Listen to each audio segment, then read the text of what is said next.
Hello guys, welcome to the brand new video. And ఈ రోజు నేను మొత్తం ఆఫీస్ లో ఏం చేశానో చూపిస్తాను. అసలే మనం ఆఫీస్కి వెళ్ళి చాలా రోజులు అయిపోయింది. వెళ్ళిందే ఆల్మోస్ట్ ఆఫ్టర్నూన్ వెళ్ళాను. ఇంకా నా ఫ్రెండ్ గాడి కోసం వెయిట్ చేస్తూ ఒక బ్లాక్ కాఫీ వేసేసాను. ఆ తర్వాత నా ఫ్రెండ్ రాగానే కెఫెటేరియాలోకి దూరేసాం. ఇంకా ఎలాగో లంచ్ టైం కదా అని నేను పన్నీర్ పరాటా అండ్ నా ఫ్రెండ్ కర్డ్ రైస్ తిన్నాడు. ఇంకా మేము మీట్ అయ్యి ఆల్మోస్ట్ 1 మంత్ అయిపోయింది కాబట్టి ఆ నెల రోజులు జరిగిన ముచ్చట్లన్నీ కూర్చొని తింటూ చెప్పుకున్నాం. కెఫెటేరియాలో ఫుడ్ ఆర్డర్ చేసినందుకు ఈ హెర్షీస్ చాక్లెట్ ఫ్రీగా ఇచ్చాడు. మనం కొనుక్కుంటా ఫ్రీగా వచ్చిందని తింటే దానికి కిక్కే వేరు. నా ఫ్రెండ్ కూడా ఆర్డర్ చేశాడు కానీ కెఫెటేరియాలో వాడికి మాత్రం రాలేదు. ఉండాలి సార్, కొంచెమైనా లక్ ఉండాలి జీవితంలో.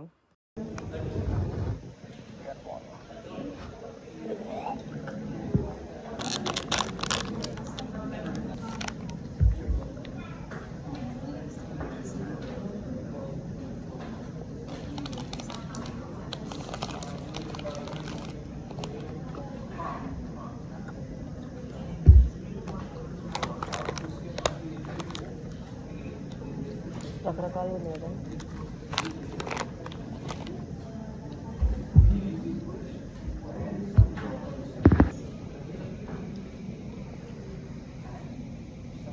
ఇంకా ఈవినింగ్ చాయ్ తాగుదామని కెఫెటేరియా వెళ్తే ఏదో ప్రోటీన్ బౌల్ ఉంది. సో ఫుల్ ఆకలేస్తుండే ఇంకా ప్రోటీన్ బౌల్ పఫ్ అలా తిన్నాము. మాకు తెలీదు మా కెఫెటేరియాలో కొత్తగా ఇలా ఒక ఐస్ క్రీమ్ బండి ఓపెన్ చేశారు. సరే ఓకే, పాష్ గా ఐస్ క్రీమ్ స్టాల్. అలా ఐస్ క్రీమ్ తినకుండానే స్టార్ట్ అయిపోయాము.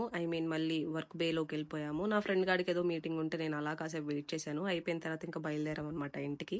మా ఇద్దరి మధ్యలో ఎన్ని గొడవలు వచ్చినా, ఎంత డిస్టెన్స్ వచ్చినా, I would say he's my best friend in our office. He cares a lot. He was always been there for me. అంతే, ఇంక అంతకు మించి ఏం చెప్పలేము ఇలాంటి గొప్ప మనుషుల గురించి. Thanks for watching. బాయ్.